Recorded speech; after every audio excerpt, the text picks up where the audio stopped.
Professor Quioche, boa tarde. O senhor está bem? Tudo bem, Walter, e você? Eu estou feliz com o tema que a gente vai discutir hoje, viu, professor Quioche? Eu gosto muito desse tema e da forma que o senhor explica. E eu acho que tem uma dúvida de todo mundo. Professor, o tema orçamento público versa sobre a lei de plano plurianual, a lei de diretrizes orçamentárias, a lei orçamentária anual. Professor, o senhor pode explicar a função de cada lei para a gente poder entender melhor? Pois não. A lei do plano plurianual é aquela lei que é aprovada de 4 em 4 anos. Ela não coincide exatamente com o mandato presidencial. Tem por finalidade permitir a continuidade de obras e serviços iniciados na administração anterior e a continuidade dos serviços públicos que ultrapassam mais de um exercício. Então, ela tem por finalidade fixar as metas da administração pública federal de forma regionalizada, as diretrizes, os objetivos e as metas, né, para as despesas de capital ou delas decorrente. Despesas de capital, fundamentalmente, são aquelas despesas de investimento.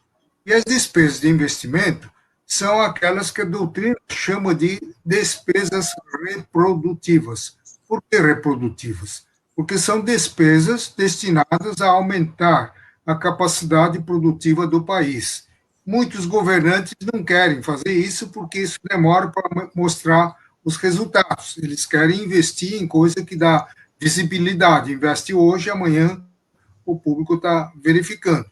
Mas a retração das despesas de investimento trava o desenvolvimento nacional. Nós tivemos um exemplo na área da energia elétrica, houve um descuido de investimento nas áreas dessas usinas geradoras de eletricidade, e no governo Fernando Henrique, o que aconteceu? Foi aquele apagão que todo mundo deve estar lembrado. Então, todo mundo ficou convivendo aí com migalhas de quilowatts de energia, a indústria sem poder produzir, e o comércio também trabalhando de uma forma limitada.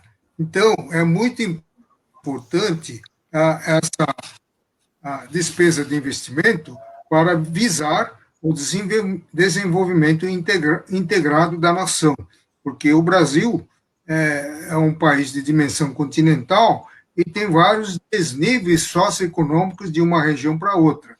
Então, esse plano plurianual é que exatamente fixa de forma regionalizada a aplicação das verbas de capital, promovendo assim o desenvolvimento nacional de forma uniforme. Depois vem a lei de diretrizes orçamentárias, que é aquela lei que seleciona aquelas metas da administração pública federal prevista na lei do plano plurianual, mas que sejam viáveis, factíveis para execução no exercício subsequente. Tá? E, ao mesmo tempo, orienta a elaboração da lei orçamentária anual, como decidindo sobre a alteração na legislação tributária para que as estimativas de receita sejam próximas tanto quanto possível. E fixa também a política de aplicação de recursos pelas agências oficiais de fomento financeiro, que são 5: o Banco do Brasil, a Caixa Econômica Federal, o BNDES, o Banco da Amazônia e o Banco de Desenvolvimento Nordeste. O Banco do Brasil, fundamentalmente, voltado para financiamento do setor agrícola. Falando nisso, nós estamos batendo um recorde de produção de grãos e financiamento de bens de consumo. A Caixa Econômica Federal, fundamentalmente, financia as obras de saneamento básico e as obras de construção de casas populares. O BNDES financia projetos grandiosos, quer de natureza industrial, quer de natureza comercial.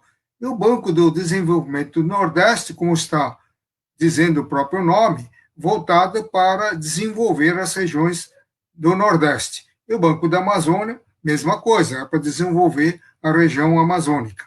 Então, essa lei de diretriz orçamentária, ele faz a ponte entre a lei do plano plurianual e a lei orçamentária anual. Então, a lei orçamentária anual é que resulta da lei de diretrizes orçamentárias, porque é elaborado de acordo com as diretrizes traçadas nessa lei. Não é? Então, essa lei orçamentária anual, o projeto ou a proposta legislativa, é de competência exclusiva do presidente da República, que remete ao Congresso Nacional, por seu intermédio, né, até final do mês de agosto de cada ano, para ser devolvido, devidamente aprovado pelo Congresso Nacional, até o encerramento da sessão legislativa do Congresso Nacional, que ocorre no dia 22 de dezembro de cada ano. Tá? Essa lei orçamentária anual é a única que dá caráter operativo. É através dessa lei, que contempla verbas, né, prevendo despesas para diferentes setores da sociedade, é que vai possibilitar a execução do plano de ação governamental. Por isso, essa lei orçamentária anual tem que refletir o programa de governo. Então, o governante não pode fazer um discurso de campanha nos palanques direcionando a sua atuação, a atuação do Estado para um lado, para determinados setores, e na hora de fazer a proposta orçamentária, ignorar esses setores que ele estava priorizando e fazer de forma diferente. Aí, a proposta orçamentária padeceria do requisito da legitimidade que precede no campo da legalidade. Não é? Mas, então, na teoria, é tudo muito bonito, Walter. Lei no plurianual para traçar as metas prioritárias de forma regionalizada para 4 anos do governo federal. E a diretrizes orçamentárias para escolher aquelas metas viáveis para execução do exercício subsequente, inserir, orientar a inclusão dessas metas, tá? Na lei orçamentária anual. E esqueci de dizer, a lei orçamentária anual ainda tem por finalidade permitir o equilíbrio da receita e da despesa, o equilíbrio financeiro. Tá? Então, e por isso que ele fixa as metas do superávit primário e do superávit nominal. Para quem não sabe exatamente o que é, superávit nominal é a diferença entre tudo que o país produziu e tudo aquilo que o país gastou. Isso é superávit nominal. O superávit primário é a diferença entre tudo que o país produziu e tudo que o país gastou, menos as despesas com o serviço da dívida. Isto é, juros que você pagou pelo empréstimo público não entram nas despesas para efeito de apuração de superávit primário. Isso é um truque inventado pelos economistas para maquiar orçamento, para dar a impressão de que nós estamos bem com o orçamento, nós estamos com o orçamento equilibrado. Isso é para esconder o rombo que as despesas estão provocando em relação às receitas, que são infinitamente menores do que a despesa, né? Então, esse princípio do equilíbrio orçamentário é no sentido de que a proposta orçamentária tem que ser apresentada de forma equilibrada, não é? Receita e despesa do mesmo valor. No governo Dilma, não se observou isso. Mandou para o Congresso Nacional uma proposta orçamentária contendo uma receita menor do que a despesa. O que fez o Congresso? Devolveu, porque a proposta tem que vir equilibrada. O desequilíbrio pode se dar no curso da execução, mas nunca na proposta. Então, o que fez a presidente Dilma? A presidente Dilma fez um ajuste formal, colocou como receita bilhões de arrecadação a título de CPMF, que se falava muito na reimplantação da CPMF naquela época, mas quando ela fez a proposta, não existia sequer proposta legislativa para recriar a CPMF. Então, ela botou lá a receita da CPMF apenas para manter o equilíbrio formal entre receita e despesa. E o Congresso não quis criar o problema e aceitou essa proposta e deliberou. Não é? Mas, na verdade, o orçamento já nasceu equilibrado, né? Porque estava prevendo uma receita fictícia para justificar as despesas que o governo fixou. Né? Então, em síntese, é isso daí. Na teoria, funciona que é uma maravilha, é tudo lógico, tudo racional. Mas na prática, nada disso está acontecendo. Na prática, a lei do plurianual ele não é aprovado a tempo de a lei do diretor orçamentário pensar as metas viáveis. E também a lei de diretrizes orçamentárias ele não é aprovado antes da elaboração da proposta de lei orçamentária. Às vezes aprovado concomitantemente ou então poucos dias antes do envio e deliberação sobre a proposta de orçamento anual. Então, é uma lei que existe para assessorar, para direcionar a elaboração da proposta orçamentária, ele é aprovado depois que a proposta já seguiu para o Congresso. Né? Então, daí a dissintonia. Né? Então, na prática, não funciona. E as metas fixadas pela lei de diretriz orçamentária, pelo menos no governo Dilma, nunca funcionou. Porque quando, no final do exercício, você verifica que as metas não serão alcançadas, o que fazia o governo?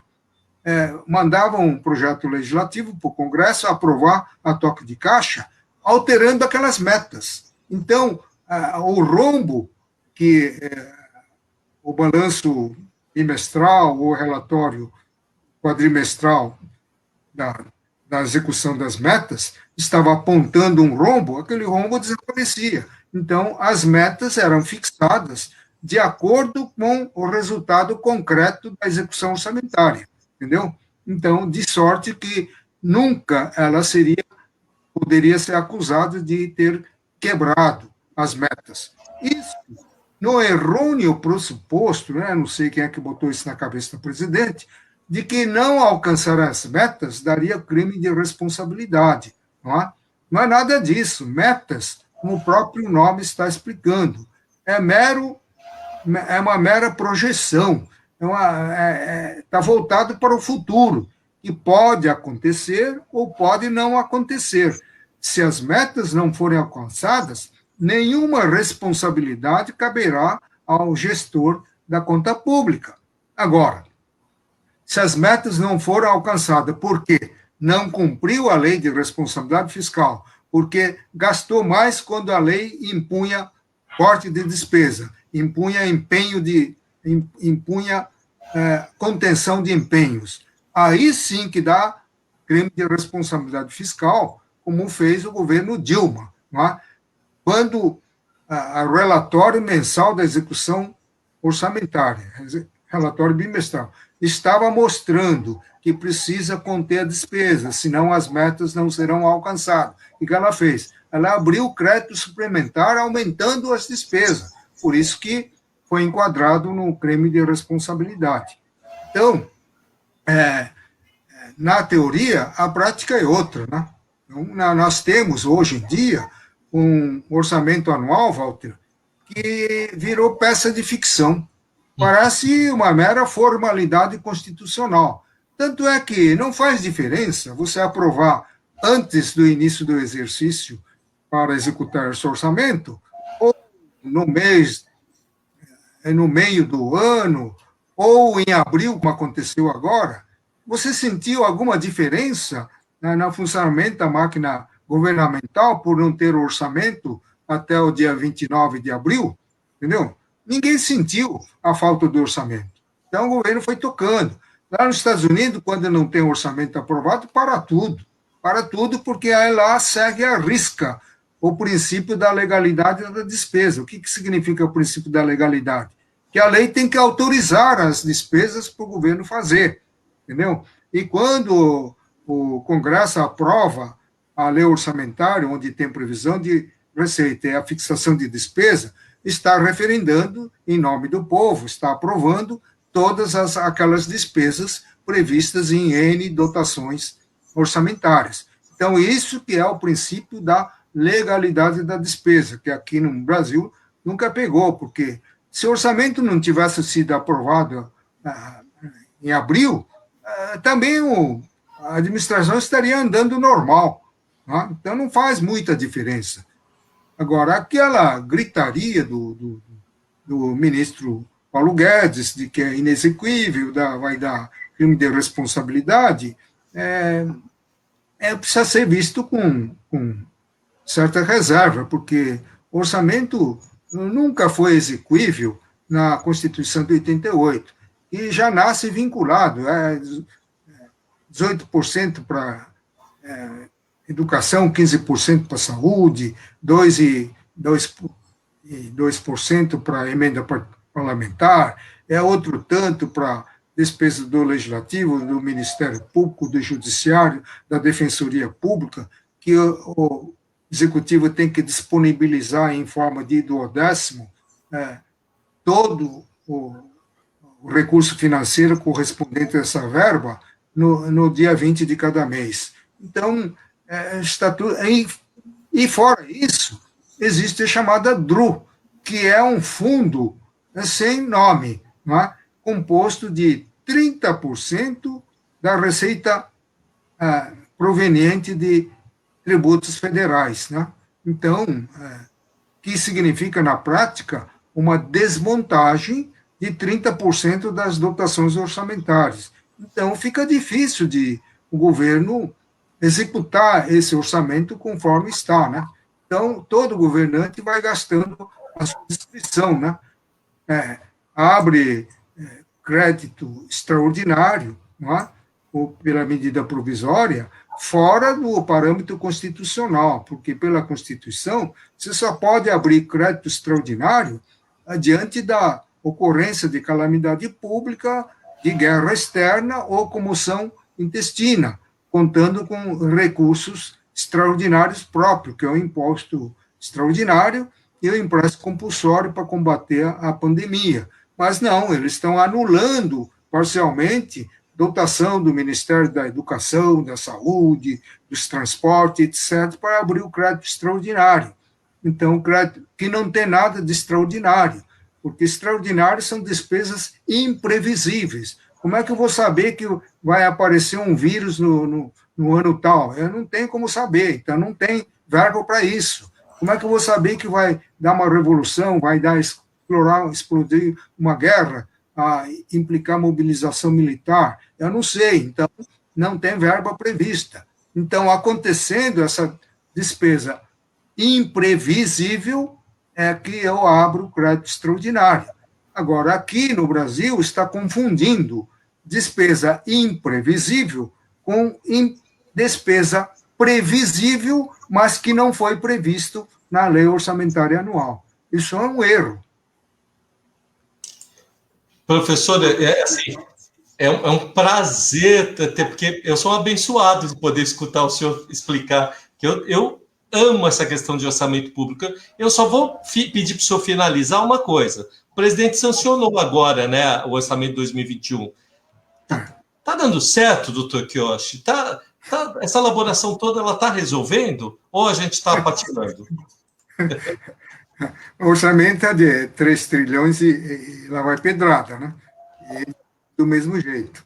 Só que essa proposta do executivo chegou lá no Congresso e foi mutilado, né? E se não deixasse mutilar, também não ia ser devolvido em abril. E estaria discutindo até hoje. Então, foi negociando, e os deputados conseguiram emplacar 33 bilhões e meio de emendas parlamentares. Para quem não sabe, verba oriunda de emenda é de execução compulsória. Não há como o executivo deixar de gastar aqueles 33 bilhões e meio como querem os deputados e senadores. Não há como impedir isso.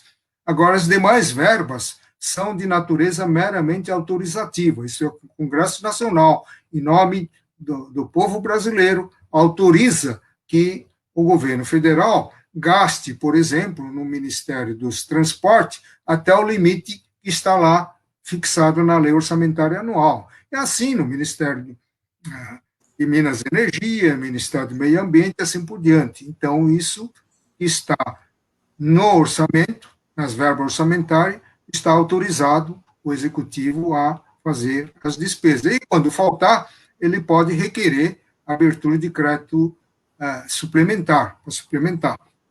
Isso quando a própria lei já não delega para o executivo fazer o remanejamento de verbas. Ele tira de um ministério que está sobrando e leva para um outro que está faltando. Entendeu? Isso pode remanejar por decreto também, se a lei orçamentária permitir. Normalmente, toda lei permite que o presidente faça esse deslocamento até o 30% de cada dotação orçamentária.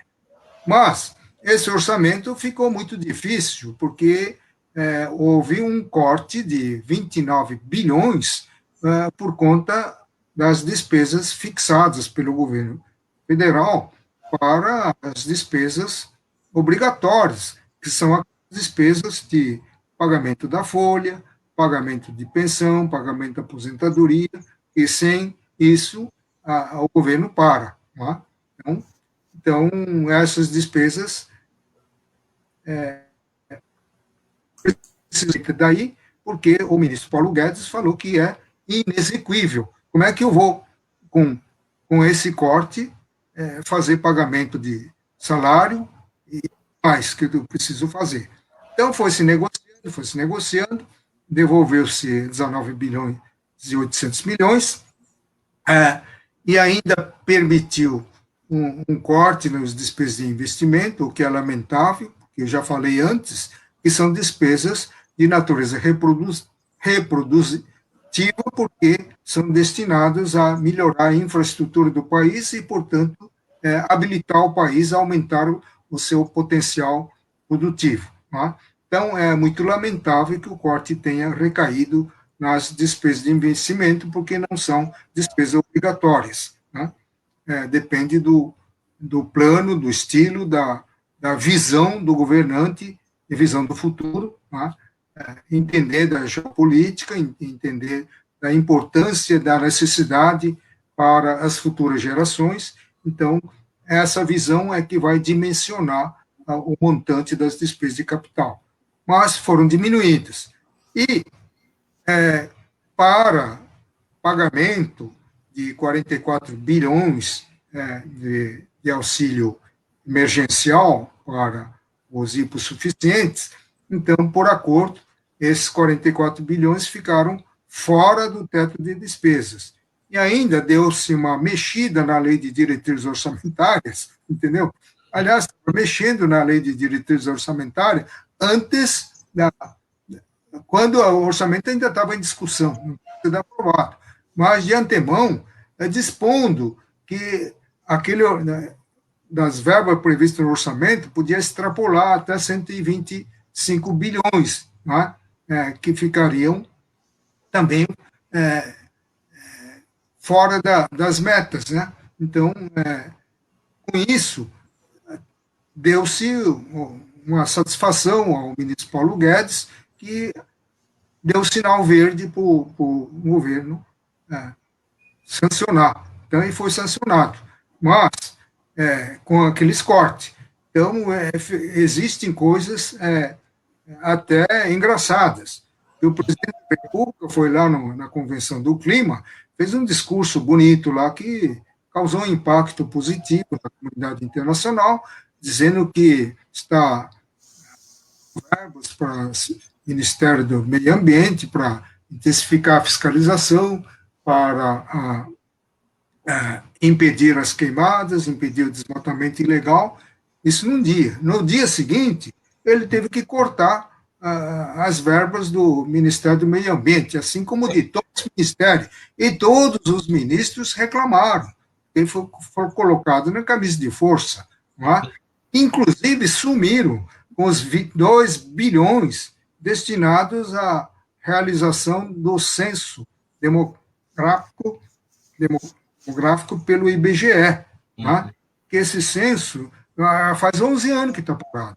E é de capital importância a realização do censo para que o governo possa estimar a quantidade de população existente nos vários locais, dando o total, para que o governo possa formular corretamente as políticas públicas. Não é?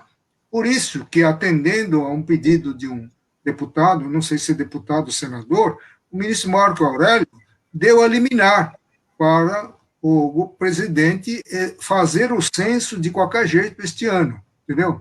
Então, muita gente está achando que o plenário vai caçar essa liminar, porque esse é um caso claro de interferência do judiciário na área privativa do executivo, né?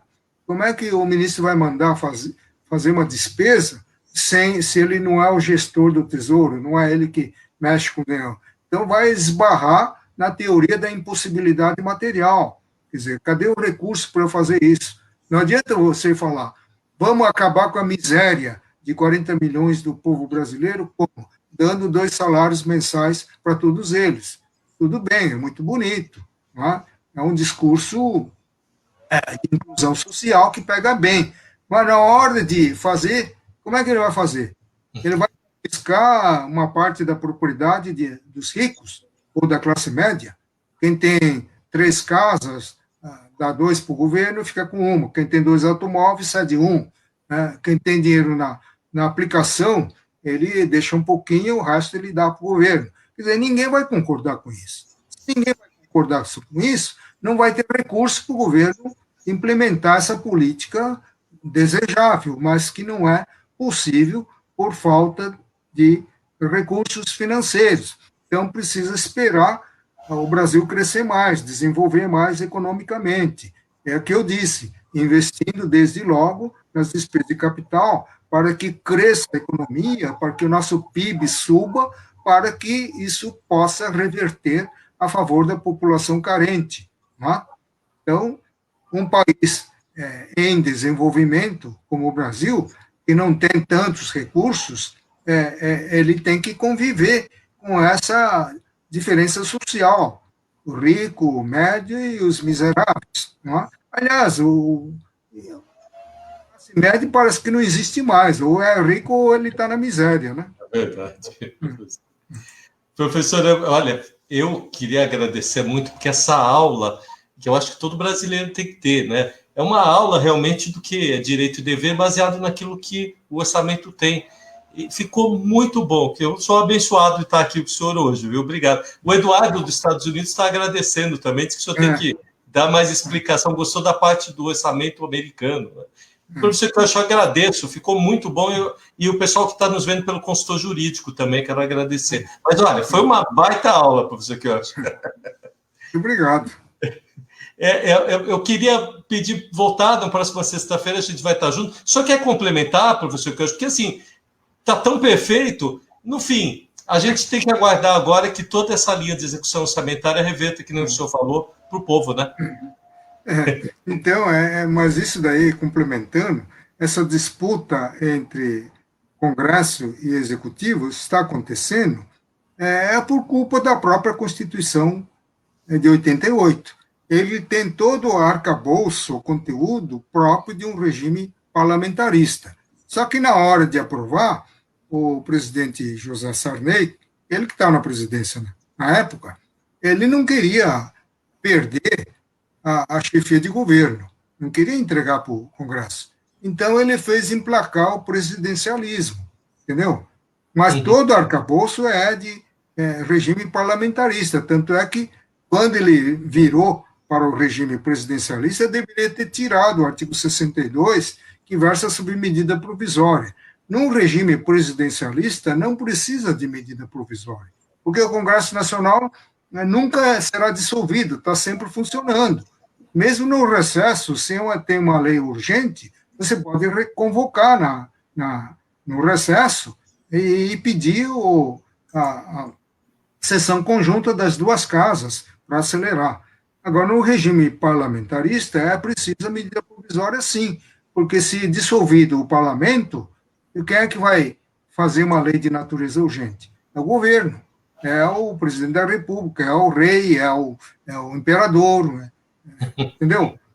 Então, agora, então essa mistura de presidencialismo e parlamentarismo que existe na prática deu um regime promiscuísta, entendeu? É um regime promíscuo, não é nem uma coisa nem outra.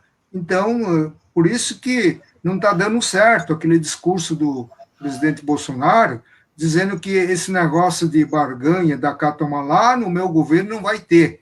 Quer dizer, deu com burros na água. Então, ele teve que ceder as emendas parlamentares e ainda tem que ceder a uma nova emenda que ampliou o poder de emenda parlamentar, dessa vez, não apenas emenda individual dos deputados e senadores, como também emendas de bancadas de estados e do Distrito Federal. Então, da cá e toma lá foi substituído por esse mecanismo de, digamos, participação maior no governo. Quer dizer, deputados e senadores, Walter, não estão para governar, e governar é direcionar despesa, é selecionar onde que vai gastar. Isso é governar. Então, fica difícil o presidente governar com 513 deputados e mais 81 senadores. Tá? O presidente fala, eu vou abrir 50 unidades hospitalares. O deputado fala, não, eu vou abrir estradas para o meu curral eleitoral. Chegou um outro e falou, não, eu aqui vou construir um aeroporto onde estão situados aqui os meus eleitores. Né? Então, não vai dar certo, entendeu? Agora, a função dos deputados e senadores não é de direcionar despesa, não é de executar despesa, é de fiscalizar e controlar a execução orçamentária pelo executivo. Quer dizer, quem legisla não executa, quem legisla para o futuro, mas quem executa no presente é o presidente da República, é o chefe do executivo, entendeu? Então, é essa preocupação que tem que ter. Agora, além da ingerência dos deputados, agora nós temos ingerência do judiciário. Então, não sei se você está sabendo, o plenário do Supremo Tribunal Federal mandou implementar, a partir de 2022, o programa de renda mínima para os pobres e os paupérrimos, entendeu? Agora, se isso não for matéria do executivo, eu não sei. Então, o executivo está sofrendo ingerência de dois outros poderes, né? Isso só pode dar em confusão, né? Professor, o senhor acha que até o final, só para fechar, até o final do mandato, que tem 1 ano e pouco até chegar às eleições, quando chega às eleições, a gente termina não tendo mais, né, governo, e até a própria lei de direito, isso vai tudo se acomodar para que a gente possa chegar no ano de 2022, num ano um pouco melhor, depois da pandemia, professor, que eu acho? Eu acho que esse instituto da reeleição que o presidente Fernando Henrique trouxe é a desgraça do povo, né? Porque chegou na metade do mandato, nenhum presidente se dedica exclusivamente à arte de governar. Tá? Ele está sempre governando, entre aspas, mas com o olho na reeleição. Então, ele direciona as despesas para o lugar que dá mais visibilidade. Né? Então, ele não vai ficar preocupado em melhorar a infraestrutura do país, porque ele não vai colher os frutos no governo dele, ele vai deixar o louro para o próximo governante, né? Porque isso daí demora muito, né? Então, é muito ruim esse instituto da reeleição, né? Então, eu acredito que 22 vai ser muito ruim, porque nós vamos deixar, com certeza, muito esqueleto orçamentário para 22. Então, 22 já vai inaugurar o seu orçamento já de forma desequilibrada para pagar a despesa do exercício anterior. Isso é. Então, todo mundo faz isso, por isso que eu não acredito na inexecuibilidade do orçamento. Todo mundo se vira, vai jogando aqui para o exercício anterior, entendeu? Professor, perfeito, viu? Bom, eu queria agradecer muito o senhor. Para mim, é o que eu falei, para mim foi uma honra de novo. Eu adoro essa matéria e o pessoal tá achando muito bom. E a gente volta na próxima sexta, né, professor Quioche? Na sexta a gente vai voltar ao tema de sempre, que é o resumo da semana. Né? Professor, foi uma aula, é uma honra, viu? Muito obrigado. Tá bom. Então, tchau, tchau. Até a próxima. Até a próxima sexta, viu? Até a próxima. Sim.